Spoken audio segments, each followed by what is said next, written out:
இந்தா, முதல் ராத்திரியில சம்பிரதாயத்தை விட்டுறக்கூடாது. எங்களோட ஃபர்ஸ்ட் நைட்ல பாலே இல்ல.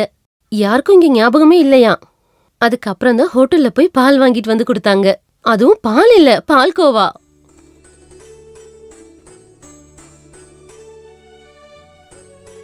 வழக்கமா நாத்தனார் தான் இதெல்லாம் பண்ணுவாங்க. இங்கேயும் ஒருத்தவங்க இருக்காங்களே, அவங்கள பத்தி பேசாம இருக்கிறது தான் நல்லது. அம்மா விட பொண்ணுதான் மோசம். 2 பேருக்கும் சண்டை போறதுக்கு காரணமே வேண்டாம். நீ போமா. கொஞ்சம் நில்லு.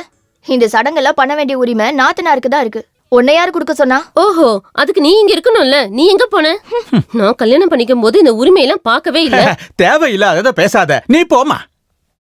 மணப்பெண் கையில் பாலை எடுத்தபடி மெதுவாக சென்றாள். அவளை கண்ட மணமகன் பாடினான், பால் கொடுக்க வந்தவளே, நாளைக்கு எனக்கு பால் ஊத்த போறவளே, பால் கொடுக்க. பாட்டு ஒண்ணுதான் கேடு. போறீங்களா?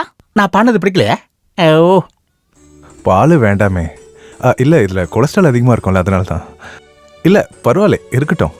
ஃபர்ஸ்ட் நைட் எப்பவுமே பால்ல இருந்தானே ஆரம்பிக்கணும்.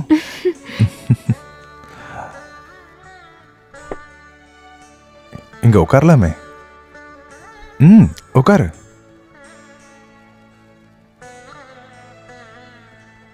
மணி இப்பதான் 10:30 ஆகுது. 10:30 மணிக்கு இருக்கிற சுப முகூர்த்தத்துல தான் நம்மளுடைய முதல் ராத்திரி ஆரம்பிக்க போகுது.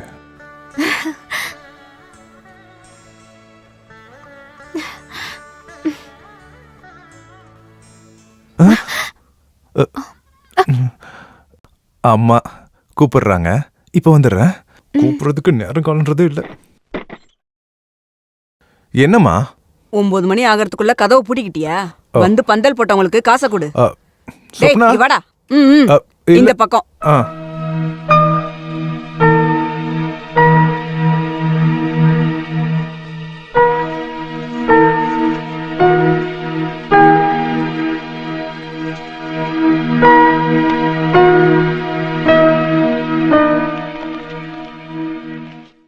பந்தல் போட்டவங்களுக்கெல்லாம் காசு கொடுக்க வேணாமா?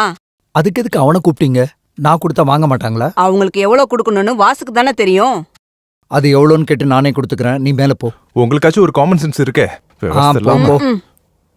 அம்மா, முத நாளே நீ ஆரம்பிச்சிட்டல. ஆமாண்டா, எதுவும் கேட்க கூடாதா?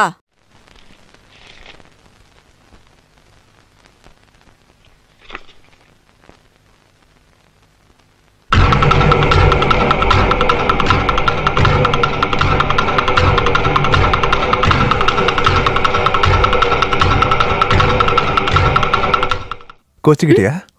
சாரி. ரங்கநாதன் லெட்டரா? அன்புக்குரிய வாசுவுக்கும் மணப்பெண்ணுக்கும், உங்களுடைய தாம்பத்தியம் ஒரு நடன கலையை போல ஆரம்பிக்கட்டும். காலப்பிழையோ ரொம்பவும் அவசரமோ இல்லாம அழகான ஒரு புதிய வாழ்க்கைக்கு என்னுடைய மனமார்ந்த வாழ்த்துக்கள். அன்புடன் உங்கள் குன்னூர் ரங்கநாதன். இவர் என்னுடைய தூரத்து சொந்தக்காரரு. இவரு பாட்டி கல்யாணம் பண்ணது ஒரு நடன கலைஞர, இந்த ரங்கநாதனோட தாத்தா. அந்த வழியில பார்த்தா இவரும் எனக்கு ஒரு அண்ணன் மாதிரி தான்.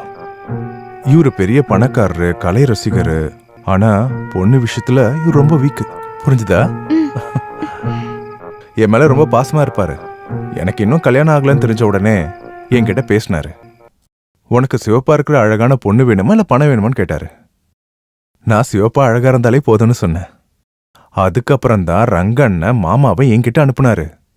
உண்மையை சொல்லணும்னா நம்மளோட கல்யாணம் நடக்கிறதுக்கு காரணமே அவரு தான். ஒரு நாள் ரங்கண்ணனை கூப்பிட்டுட்டு நல்ல சாப்பாடு போட்டு அனுப்பணும்.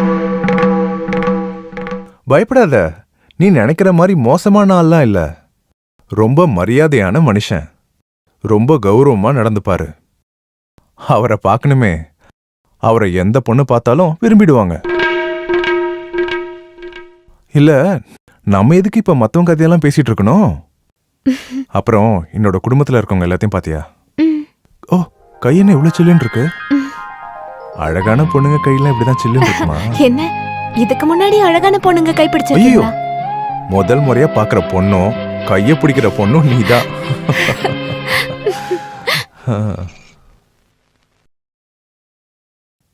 ஆஹா, காலையிலே குளிச்சு ரெடி ஆயிட்டீங்களா? அண்ணன் இன்னும் எழுந்திருக்கலையா? எழுந்தாச்சு, குளிக்கிறாரு. இது எத்தனை பவுன் இருக்கும்? 5 பவுன். இந்த ஒரு செயின் மட்டும்தான் இருக்கா? இல்ல, இன்னமும் இருக்கு. நீ பார்த்தல்ல. உடம்பு முழுக்க நகை போட்டுதான் அம்மா என்ன அனுப்புனாங்க. கீர்த்தி அண்ணியும் அப்படிதான் வந்தாங்க. பெரிய அண்ணன் சாதாரண ஸ்கூல் டீச்சர், சின்ன என்ன கவர்மெண்ட் எம்ப்ளாயி, சொல்லி என்ன பிரயோஜனம்? வாசு என்ன அழக பார்த்தது அப்படி பண்ணிட்டாரு, அது உங்களோட அதிர்ஷ்டம். 10 நாள் ஆச்சுன்னா அழகோட மகிமை குறைஞ்சிரும். விடிஞ்சி ரொம்ப நேரம் ஆகுது. புது பொண்ணு இப்பதான் எந்திரிச்சு குளிச்சிட்டு வரீங்களோ? சீக்கிரமா போய் அடுப்படியில் இருக்கிற வேலையை பாரு. போ, போறத பாரு. ம் எவ்ளோ கோவம் வருது உங்களுக்கு? இப்ப நார்மலா இருக்கீங்க. நார்மல் ஆயிட்ட நீ ரொம்பலாம் சந்தோஷப்பட்டுக்காத. உன்னை அழ வைக்க கூடாதுன்னு தான். அது இருக்கட்டும், உங்ககிட்ட ஒன்று கேட்குறேன். இந்த கச்சேரியில தொட்டுலாம் நடிப்பாங்களா? இல்ல தூரமா நின்றுதான் நடிப்பீங்களா? இல்ல எனக்கு இதை பத்திலாம் தெரியாது, அதான் கேட்குறேன். நான் இது வரைக்கும் ஒரு ட்ரூப்ல தான் போயிருக்கேன். அதுல தொட்டெல்லாம் நடிச்சதில்ல. டான்ஸ் தான் அதிகமா இருக்கும். எப்பவும் நைட்ல தானே ப்ரோக்ராம் இருக்கும். ஆமா. நீ தனியாவா போவ? இல்ல, வீட்டுக்கு பக்கத்துல இருக்க முஸ்தபான்னு ஒருத்தர் வருவாரு. முஸ்தபாவா? முஸ்லிம்ஸ் கச்சேரி பண்றாங்களா? அதுவும் நாடக கம்பெனில? கச்சேரிக்கு வர மாட்டாரு. அப்பாவோட டான்ஸ்க்காக பாட போவாரு. அப்பாக்கு உடம்பு முடியாதப்போ எனக்கு துணையா அவர்தான் இருந்தாரு. நீ சொல்ற கதையெல்லாம் ரொம்ப வித்தியாசமா இருக்கே. அந்த கச்சேரியில பாடுறவரு ஒரு முஸ்லிமா? நல்லா இருக்கு. அம்மாவா தான் இருக்கும், டிஸ்டர்ப் பண்றதுக்காகவே வருவாங்க.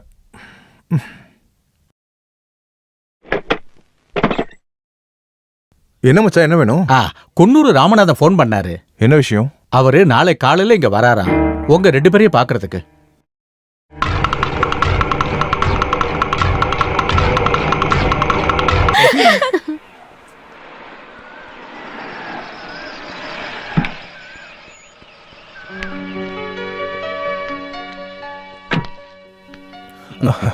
வாங்க.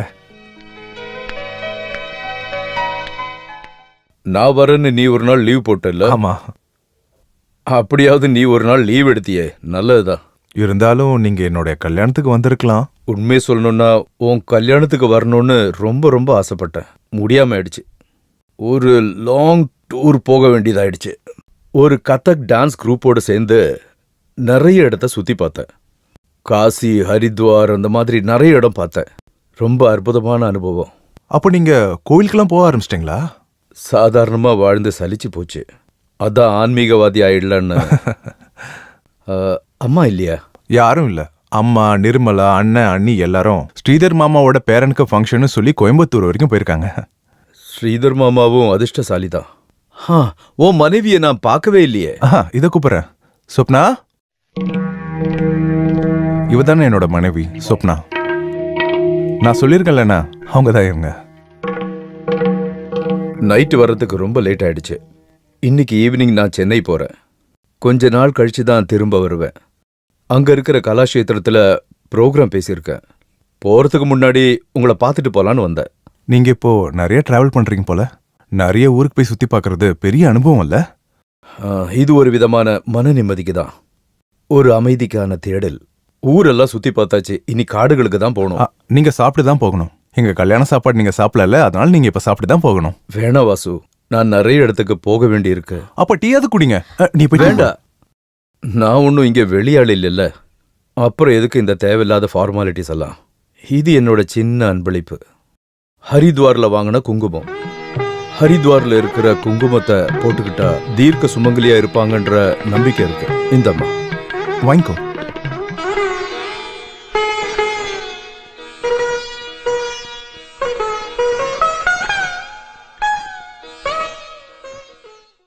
நீங்க 2 பேரும் வீட்டுக்கு வரணும். கண்டிப்பா. உடனே இல்ல, நான் திருப்பி வந்ததுக்கு அப்புறம். நான் போனா எவ்வளவு நாள் ஆகும்னு உனக்கு தெரியும்ல. வர்றது நீங்க 2 பேர் மட்டும் இல்ல, 3ஆவது ஆள் கூட வரலாம். ஓ சரி, வரேன்.